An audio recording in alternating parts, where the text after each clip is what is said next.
Good morning. Good morning. You okay? Yeah, you? Yeah, good man.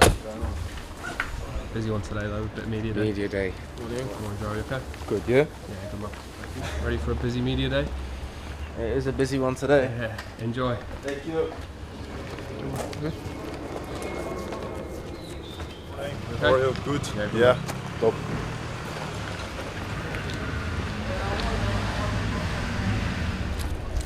Morning, Malo. Morning, the song was too good, sorry guys. Sorry. Enjoy. Thank you.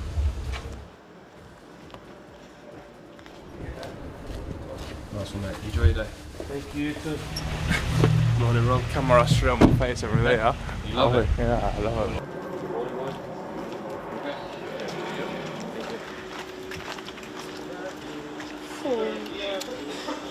Morning guys. Morning. Morning, man.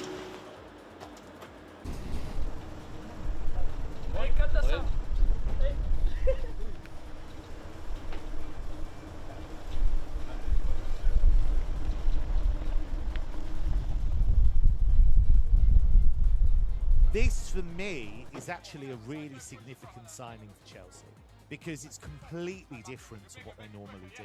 And actually, I know people will focus on Danny Welbeck and Jordan Henderson, guys who are mega experienced and towards the end of their careers. This, for me, is even more significant because this is a guy that isn't young at all, has really had to claw his way up the levels of the football pyramid.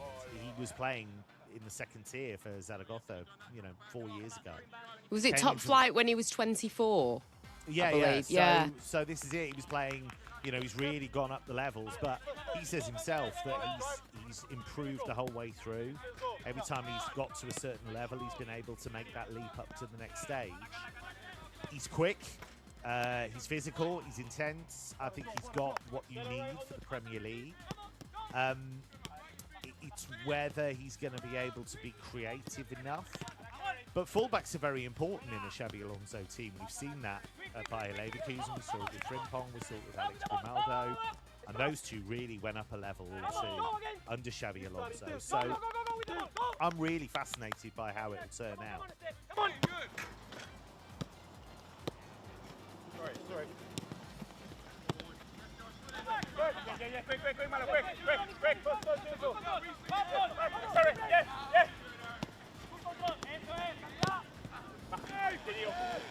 Six, 7, 8, yes! Yes!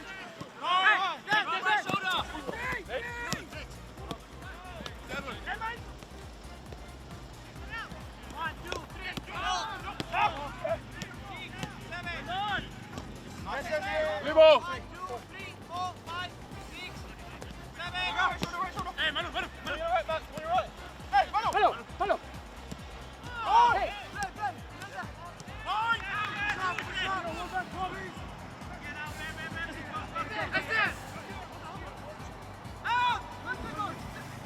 Something about Chelsea I'm getting excited about, mate. And I never ever say it. So there you go. The caveat is though, can we keep Lavia fit? Can we keep all of our players fit? Palmer. Enzo Fernandez don't want to be there, mate. That's fine. I mean, that's fine. If he won't be, that's cool. I don't have a problem with that. I do think you'll be all right. I think you've got a decent squad. I do. You've got some decent players. You've bought well, and I do think Alonso is the real deal. Well, if he is the real to say you're going to win the league this season, I think it's just outrageous. Like, I really do. I think you're an idiot. How is it preparing for an away game that's also a derby? It's a good mentality. Well, football is about mentality, it's about competitiveness, it's about going through good moments in a game, rough and tough moments in a game to deal with different momentus is so important. And each game starting on Monday is going to be a nice battle. Something that for me to have this close relation, to have this close impact with the players is so important, because I think that my main goal is to help them understand, to help them know what to do after they need to be on the pitch, on the game day. They have control. They need to decide, they need to do their thing. But for that, we can prepare. And for that preparation, this is where I have my...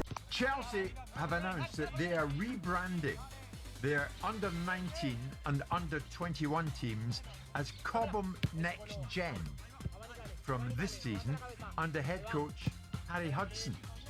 Chelsea say the new identity better reflects the age of their leading academy players and the club's tradition of developing the next generation for the senior game. Now, their official names will remain unchanged for the Premier League, the FA and UEFA competitions, so it'll still be under 19 and under 21s there. But Cobham Next Gen will be used internally and publicly by Chelsea. Is there any need for this, Simon? Who cares? Do you scratch your head and you think, well, the fans are up in arms about it? Why? Well, they feel, no, we want the under 19s to be the under 19s and the under 21s to be the under 21s. That this is nothing more than an Americanization of those two teams. Cobham Next Gen. It's corporate guff, isn't it? I don't know what I'm supposed to say to it. I mean, who cares? You're ambivalent. I'm disinterested. As long as you produce good players and they've got a fast track into the Chelsea first team, who cares what they call them? Well, it's reflecting the club's tradition of developing the next generation for the senior game. It's a play on words, isn't it? For what, though? To achieve what? Is it marketing? Is it going to be easier to get some sort of form of marketing or sponsorship at the kids? I don't know. Well, that's what they say it's about. The developing the next generation for the senior game. Because this is Chelsea, is there not something of an irony here, Simon? And is it not the height of irony when under Bully and Igbali, the sole purpose of Chelsea's academy has been to satisfy PSR, is that right? And not feeding the seniors? Yeah, it is ironic, I think. So what you're saying is that's what we were led to believe. But is that the sole purpose of it then? Is that an established fact? So when they sold Mohamed Salah, and when they sold Kevin De Bruyne, and when they sold Romelu Lukaku as young players, was it the purpose of Roman Abramovich's academy to sell the young players, or was it just a consequence of the fact that some of these young players aren't good enough to get into the first team of Chelsea? Who are we listing as a list of players that have left Chelsea that were so prevalent to Chelsea's first team? No, but none of those players you've just listed came from Chelsea's academy. They were in Chelsea's academy. Well, Lewis Hall, Mason Mount, there's loads, but I take your point. They were in their youth setup. Pure profit. Chelsea generated more than £250 million from academy player sales across the first 3 seasons of the Blue Coat era. Right, so we know. Who are they? Bully and Igbali. So we know, as a matter of fact, that it's more economic to produce homegrown players from your academy to go in your first team from a wage point of view, from a transfer point of view, but because of the bias towards the ownership model of this particular football club, their sole function in life for the academy, which by the way was Manchester United's premise as well. Man United loved to produce players so they could sell them on. So they could produce them, knew they weren't going to be good enough for their first team and sold them on. So when we go through this group of players that came out of the academy, and I'm not defending, I'm talking about the uninformed nonsense that no one knows to be a fact. No one knows that the whole purpose of Chelsea's academy is to sell it to comply with PSR, because they sold the women's football team to do that, and they sold the hotels to do that. I get that, but it was a very useful vehicle for them, wasn't that's what the academy should be. But in the area of PSR, but an academy should be a factory for producing 2 things: players that are good enough to go in your first team, not to satisfy PSR, and players that you can sell to lesser sides. That's how it works in the real world. PSR did come after the academy.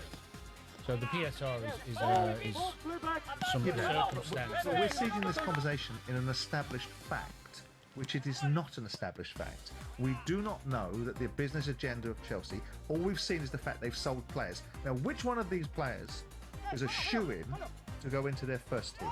That the ones that they've sold that we are saying are absolutely the reasons why their academy exists. Because I would imagine that any sensible club owner, which might exclude Chelsea's ownership for the purpose of this conversation, would know that getting players out of your academy into your first team that are good enough for your first team is a clearer and better economic route to financial outcomes that are better for you than selling them for PSR and buying another player for 120 million quid. That Chelsea generated more than 250 million from academy player sales across the first 3 seasons of Blue Coat, which tells you because it was all about pure profit. How many? I don't know how many players Manchester City have sold from their academy that generated significant. Oh, so Man City's all right though, right? Morgan Rogers, Cole Palmer, Jadon Sancho. So all these players that were sold from their academy, but that narrative is okay because Man City good, Chelsea ownership bad.